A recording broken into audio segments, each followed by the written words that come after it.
paz do Senhor, meus irmãos, nós estamos aqui mais uma vez para estudar a Palavra de Deus e hoje estamos estudando o capítulo 2 do livro de Hebreus, nessa revista que já usamos há algum tempo na escola dominical, mas que é a Palavra de Deus, e estamos nos baseando principalmente na Bíblia Sagrada, naquilo que a Palavra de Deus ensina.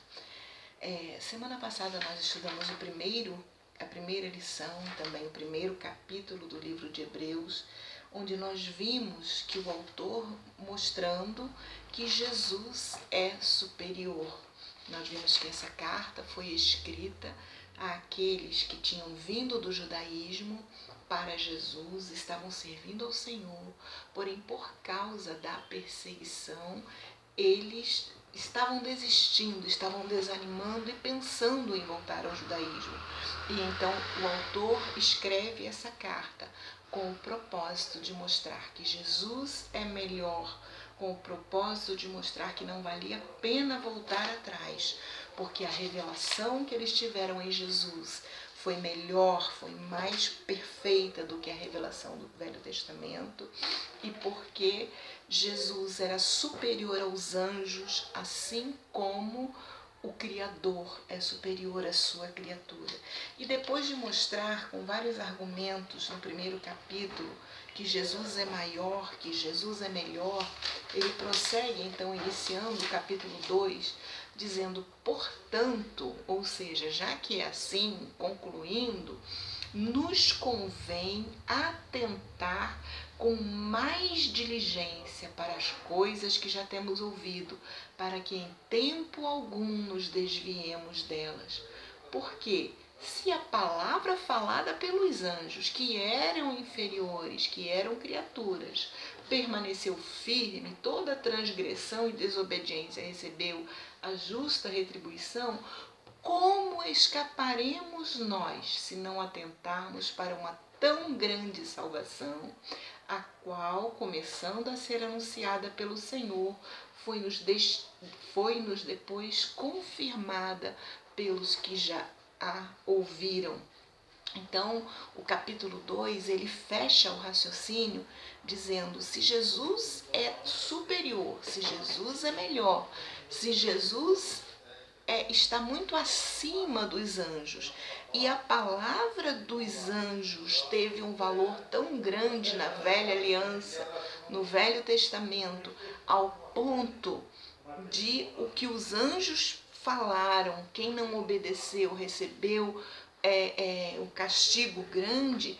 E nós, se nós rejeitarmos a revelação de Jesus, que é tão maior, a salvação, se nós não atentarmos, se nós desprezarmos esta salvação de Jesus, que é muito maior, muito superior à salvação trazida ou mostrada pelos anjos, na verdade, né, a mensagem, não é exatamente a salvação, mas a mensagem trazida pelos anjos na lei de Moisés, na velha aliança. E aí ele começa a falar dos sinais que Deus mostrou, daquilo que foi falado pelos que ouviram Jesus, e é daqui que se tira a conclusão de que o autor desse livro não foi um dos apóstolos que conviveram pessoalmente com Jesus, porque ele diz a salvação que foi anunciada pelo Senhor e confirmada pelos que já ouviram, ou seja, ele tinha recebido essa mensagem de pessoas que ouviram de Jesus. Ele não foi testemunha ocular dos milagres de Jesus, do ministério de Jesus. Ele foi uma pessoa que veio depois. Mas aí ele fala, não foi aos anjos que Deus sujeitou o mundo futuro, mas ele diz, que é o homem para que dele te lembres, ou o filho do homem para que o visites. E ele aqui está se referindo ao Salmo de número 8, onde Deus fala a respeito da humanização de Jesus. O ser humano, ele é a coroa da criação de Deus, mas numa hierarquia ele está abaixo dos anjos. Mas Jesus, o Filho de Deus, o Deus Filho, que é superior aos anjos, ele humanizou, ele se tornou na forma de homem. Tu o fizeste, diz o versículo 7, um pouco menor do que os anjos. Então Jesus veio na forma humana e como homem ele sofreu. E esse capítulo, ele mostra pra gente que este Jesus superior veio na forma humana, porque era necessário que ele tomasse a forma humana para ser o Salvador. Aqui na revista do professor ela diz assim: para redimir a humanidade pecadora, Cristo assumiu a forma humana, a fim de se identificar conosco e nos outorgar a salvação. Ele morreu por nós, mas ao terceiro dia ressuscitou, coroado de glória e honra. Cristo também nos elevou a uma condição superior, a de filhos de Deus. Jesus é superior aos anjos e a todas as coisas, e a salvação que ele oferece é o maior bem que o ser humano pode obter. Por isso, não podemos negligenciar tal bênção, tal graça. Então, fechando aqui o primeiro ponto, né? Jesus é superior aos anjos, a salvação que ele trouxe é maior e nós não podemos rejeitar, negligenciar a salvação que Jesus trouxe. Agora, era confuso para os judeus um Deus em forma humana, era confuso para eles entender como é que Jesus poderia sofrer se ele era Deus. Era inaceitável, era confuso na mente deles. Mas o autor então leva a entender, ele explica que este sofrimento de Jesus era necessário. Jesus foi feito um pouco menor do que os anjos, mas isso era um pouco em pouco tempo, porque depois ele seria glorificado. E essa mensagem, ela vem trazer para nós essa salvação maravilhosa de Jesus, a qual nós não podemos negligenciar, nós não podemos negar. Então, o capítulo 1, ele trouxe a ênfase na divindade e na natureza do Filho de Deus, e aqui no capítulo 2, o enfoque está na sua humanidade e o seu sofrimento, como parte necessária para a sua missão redentora. Jesus veio ao mundo, sofreu como um homem, foi humilhado à condição humana e como homem foi humilhado até a morte. Mas ele trouxe uma salvação eficaz, é o tópico 3 da lição, onde ele venceu o diabo, onde ele venceu a morte, onde ele venceu a tentação. E ele dá também a cada um de nós a condição de vencer o diabo, a morte e a tentação. Por meio da sua humanização e humilhação, Jesus se tornou o legítimo sumo sacerdote representante da humanidade. Os anjos, de fato, são seres especiais a serviço de Deus. Entretanto, Jesus não veio socorrer os anjos. Jesus veio buscar a descendência de Abraão, ou seja, aqueles que creem de verdade na palavra de Deus. Por intermédio do seu sofrimento e morte, ele pode dar vida aos que estão mortos no seu pecado.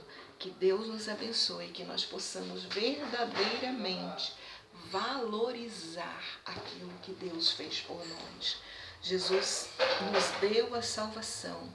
O versículo 9 de Hebreus 2 diz: vemos, porém, coroado de glória e de honra aquele Jesus que foi feito um pouco menor do que os anjos por causa da paixão da morte, para que, pela graça de Deus, provasse a morte por todos, porque convinha que aquele para quem são todas as coisas e mediante quem tudo existe, trazendo muitos filhos à glória, consagrasse pelas aflições o príncipe da salvação deles.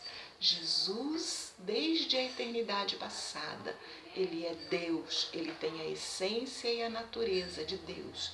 Mas quando ele veio a essa terra, sofrer como homem, ele se manifestou como Salvador do homem, porque ele sofreu as nossas dores, ele viveu como homem, sentindo fome, sede, cansaço e tentação, mas ele venceu tudo isso e a partir de então, da sua vitória, ele se tornou príncipe da nossa salvação. Nós fomos salvos por Jesus e podemos repetir a pergunta: como escaparemos nós se não atentarmos para uma tão grande salvação? Não foi uma salvação trazida pelos anjos, foi uma salvação trazida por alguém muito superior aos anjos. Jesus, o Filho de Deus, na sua essência e na sua natureza, trouxe para nós, descendo até o nível do homem, descendo ao nível mais baixo do homem, morrendo numa cruz, cruz de vergonha, de vexame, de humilhação. Mas ele fez tudo isso para ser o nosso Salvador. Mas ele não ficou na cruz, ele ressuscitou ao terceiro dia, vencendo tudo. Como escaparemos nós se não atentarmos para uma tão grande salvação? Hoje é comemorado o domingo de Páscoa, dia de pensar na ressurreição. Jesus venceu tudo quando ressuscitou e nós também venceremos. Basta valorizar o que ele fez por nós, basta levar a sério, reconhecer o valor da sua obra e receber Jesus de verdade, não apenas de uma forma nominal, mas como Senhor, como dono, como regente das nossas vidas. Que Deus abençoe a cada um de nós e que nós vivamos o verdadeiro sentido da Páscoa, que é a verdadeira comunhão com Deus, através da valorização da salvação que Ele ganhou para nós. Deus abençoe a todos em nome de Jesus.